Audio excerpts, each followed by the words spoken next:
could even be machines that are needed to do a certain job. Then schedule and cost data, earn value management reports. Then there is burn up charts or burn down charts, which shows how the team is performing. If the team is performing better or if the team is performing really bad, and that will show in the burn up or burn down chart. Then the change requests are another input number 3, which will have a corrective, preventive, or a defect repair action. Then we have 2 more, which is the enterprise environmental factor and the organizational process assets. We have the scheduling software tool like Microsoft Project, and we have configuration management systems, information collection and distribution systems like we have Microsoft SharePoint, for example, where all the information is collected and distributed to the team and the stakeholders. Then we have the organizational process assets, which is the change control policies and procedures, how we are going to implement the change control. And every company have their own policies and procedures, so you have to look into their organizational process assets, which defines the change control policies and procedures. Procedures for approving and issuing change authorizations. So there is procedure for controlling the change control. There is procedure for approving and issuing change authorization, and the project documents, which are a part of the organizational process assets. Now, to perform integrated change control, you have 3 tools and techniques. One is expert judgment, where even you as a PM will have an expert judgment as to if this change is really needed or not, or if this change, how does this change going to affect my project. That's the first thing a project manager should do as soon as he receives a change request, is basically see how the change request will affect the project. Okay, the second tool and technique is meetings. Now, these meetings are a little different from the other meetings that we talked about. These meetings with respect to perform integrated change control are called change control meetings. Now, we have a change control board. In fact, every company has a change control board that is responsible for meeting and reviewing the change request and approving and rejecting the request. Now, another question on your exam could be, the client has requested the project manager for a change. The change is a really easy, quick change. What should the project manager do? Should he accept the change request? Should he reject the change request? Or what is the thing that he should be doing? So the first thing the project manager usually does is he will analyze the request and see how the request will affect the project. No matter if it is easy change or a tough change, he will analyze and he will see how it affects the project or if it doesn't affect the project. The second thing he will do is send the change request to the change control board, and they are the only ones responsible for approving and rejecting the request. So does the project manager have the responsibility to to approve the change request or reject the change request? No, it always has to go through the change control board. This is according to the PMBOK guide, but it depends what position the project manager has and in what company he works for. It might change over there, but for your exam you have to know that only the change control board is responsible for reviewing changes and approving and rejecting requests. Now, once the decision is made, These decisions are documented and they have to be communicated to stakeholders for information and follow-up actions. You cannot get a change request from a client or the stakeholder and not communicate the result of the change request. So it's extremely important that you have to communicate the change request result to the client. Now the third tool and technique for change request is change control tools. Now there are some tools that you could use as a project manager to facilitate your change control. So to facilitate configuration and change management, manual or automated tools are used. These tools are used to manage change request and to manage the resulting decisions.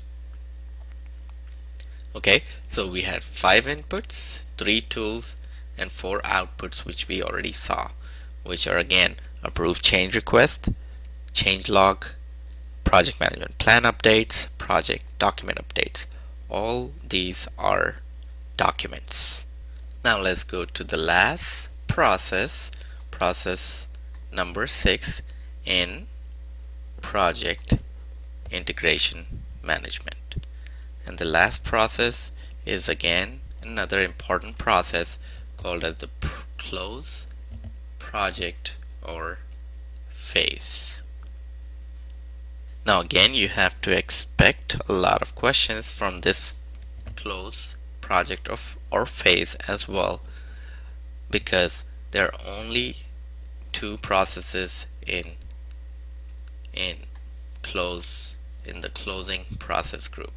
Just like the initiating process group had just two processes, the closing process group has 2 processes as well.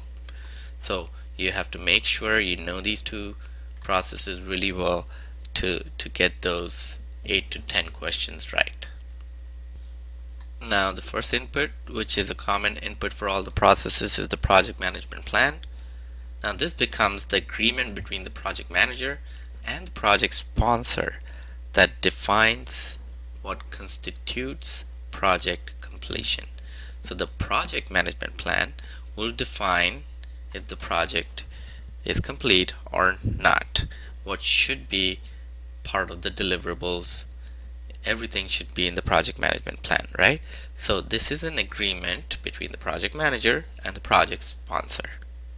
So if there's a question asking you which document is the agreement between the project manager and the project sponsor, you should know is the project management plan.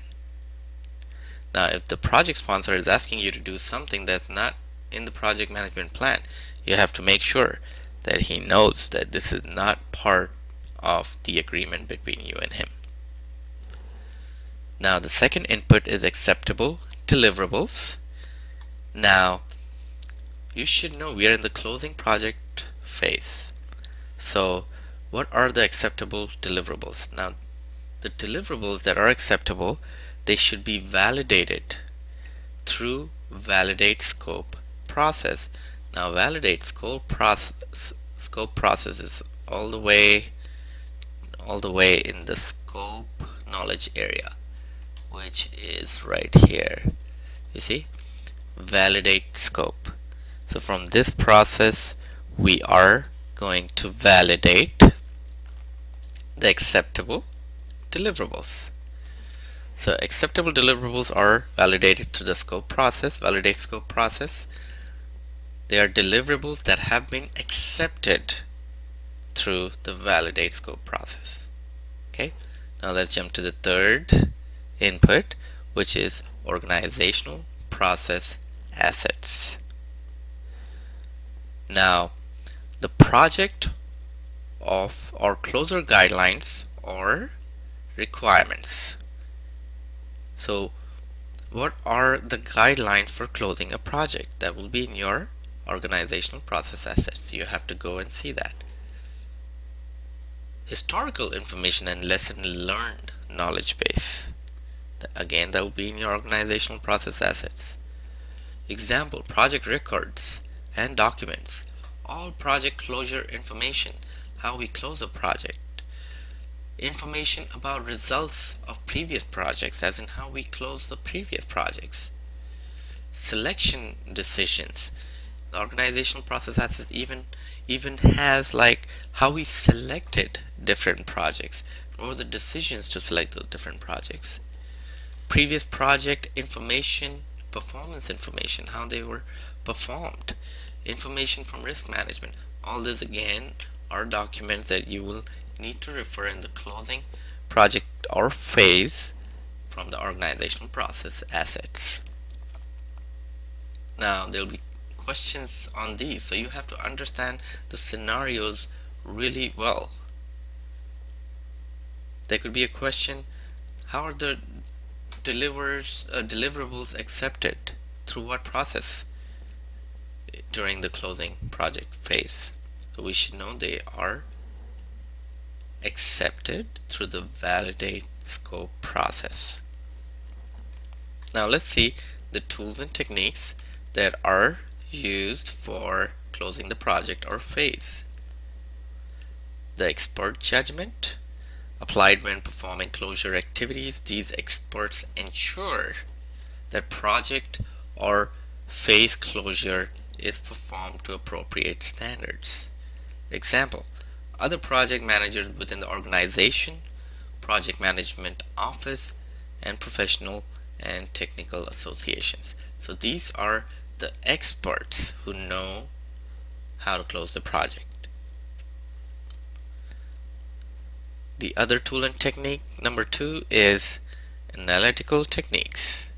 Example, used in project closing are regression analysis and trend analysis.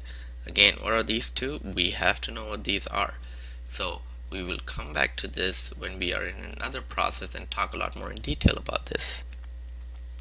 But for the exam, you have to know, like for example, what are the two analytical techniques in closed project or phase that are used by the project manager. So you should know he uses the regression analysis and the trend analysis technique. The last tool and technique is meetings. We already talked about meetings. Which one is the most effective out of these? We know the face-to-face. Virtual meetings are for online meetings with team members being in different geographical areas. Then we have the formal and the informal meeting.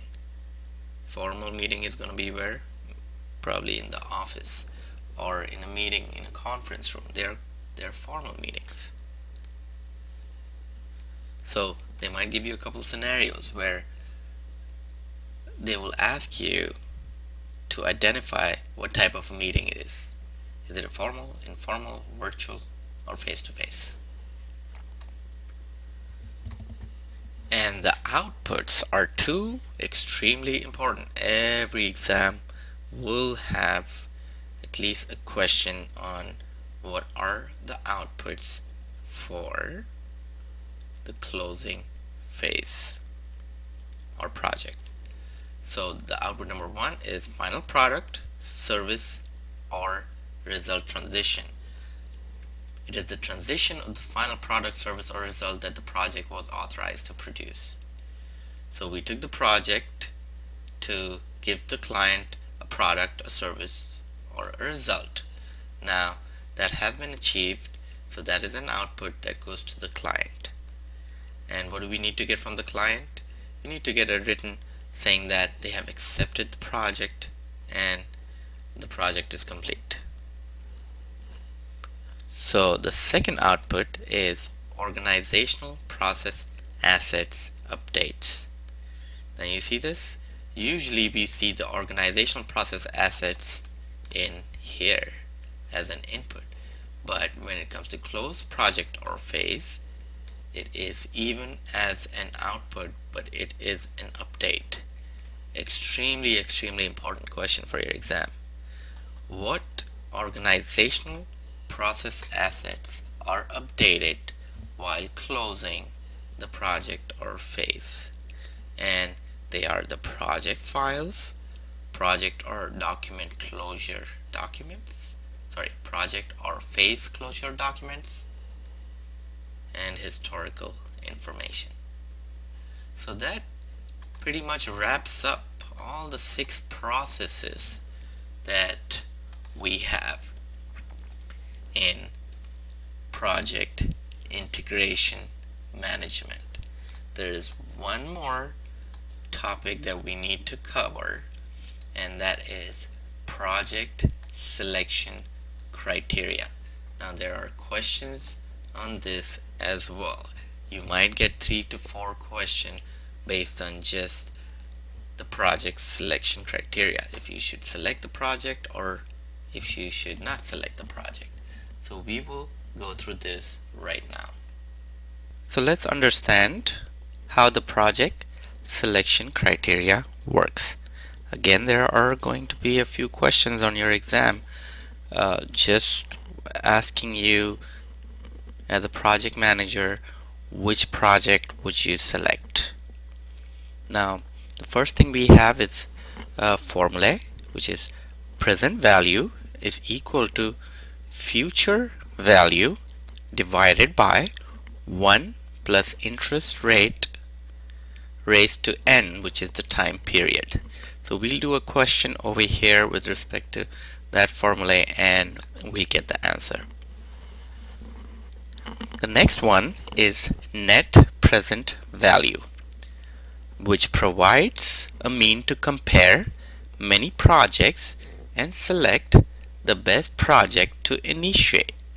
So in here you use the thumb rule, more the money, you have to pick the project. Don't worry about the number of years, they're irrelevant. So if there are 2 projects to choose from, one has more money, you gotta pick that project as a project manager. The third one is internal rate of return, IRR. The higher the internal rate of return, the better project selection. So all you have to know is where you have a higher percentage for return. So just select that project. The fourth one is payback period. It is the length of time to recover its investment in project before it starts accumulating profit. So in this case you have to remember there are 2 projects to choose from with respect to payback period. You have to select the one in which you're gonna get money sooner. The fifth one is cost benefit analysis, which is expected cost divided by the potential benefit. When the ratio is greater than 1, it is a better option to select. Now another question would be from here, which is the opportunity cost. All you have to do is pick the value of the project which is not selected. Example, project A, net present value is $45,000. Project B, net present value is $85,000. I would select project B, which is $85,000. And what is my opportunity cost? So basically this is your question. What is the opportunity cost if you select project B? So the opportunity cost in this case is $45,000, which is the project that was not selected. Okay, so it might get a little tricky, but basically your opportunity cost would be from the one project that you did not select. So in this case I did not select project A, so my opportunity cost was $45,000. Another thing you have to remember is sunk cost. Now sunk cost should not be considered when deciding to continue the project or not to continue with the project. Okay, this is money that is already sunk, so it shouldn't be considered. So you just have to remember that as a definition. It should not be considered when deciding to continue with a project.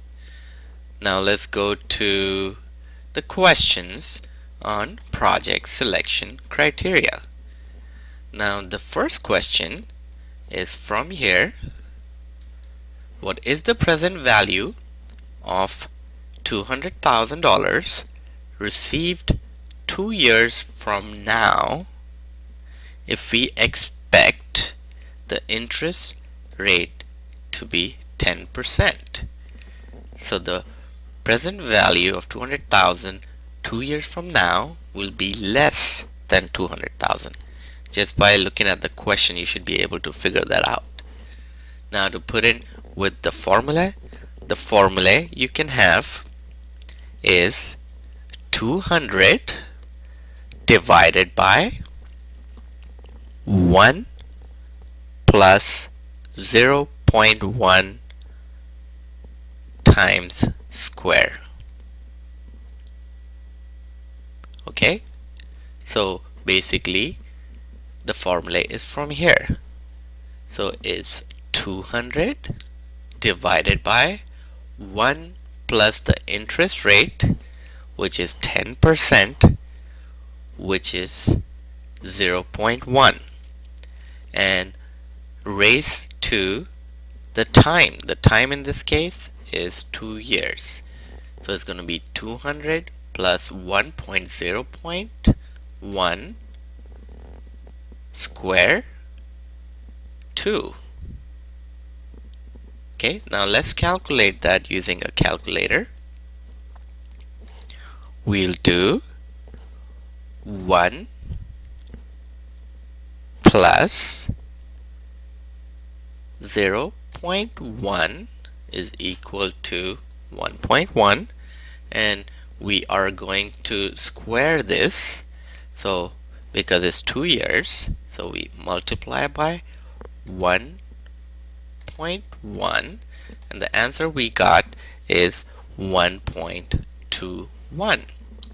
Now all I have to do over here is divide 200,000 divided by 1.21, and the answer I get is 165,289.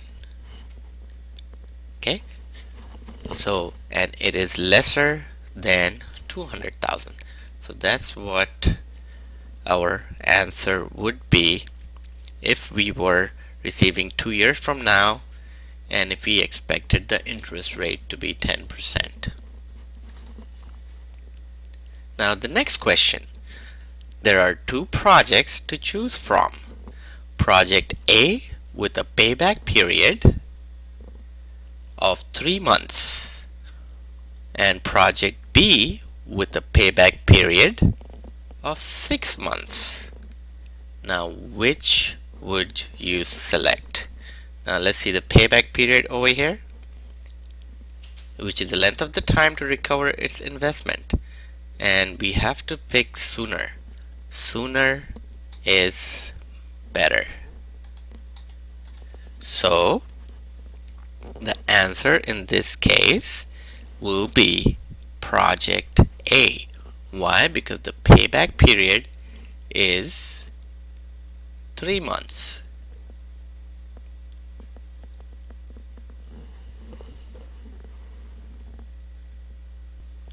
Now let's go to the next one.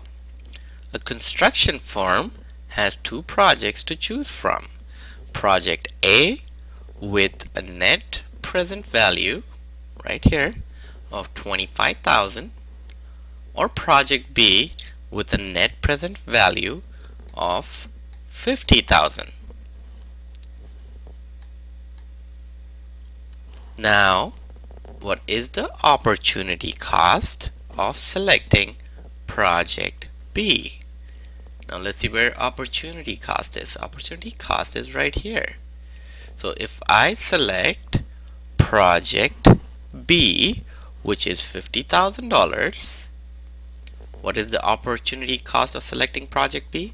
The answer will be $25,000. Why? Because it is of the project that is not selected.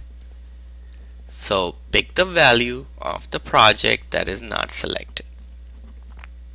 Now let's go to the next question. A project has a cost benefit ratio of less than 1, which is project A, and project B has a cost benefit ratio which is more than 1. Which project would you select as a project manager?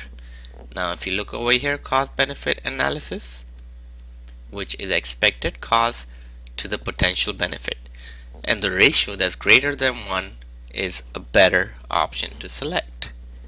So in this case, project B has a cost benefit ratio of greater than 1, so I will be selecting project B.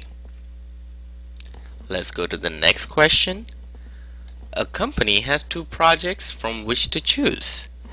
A project A is with an internal return of rate of 20% and project B with an internal rate of return of 13%. Now which project are you going to select?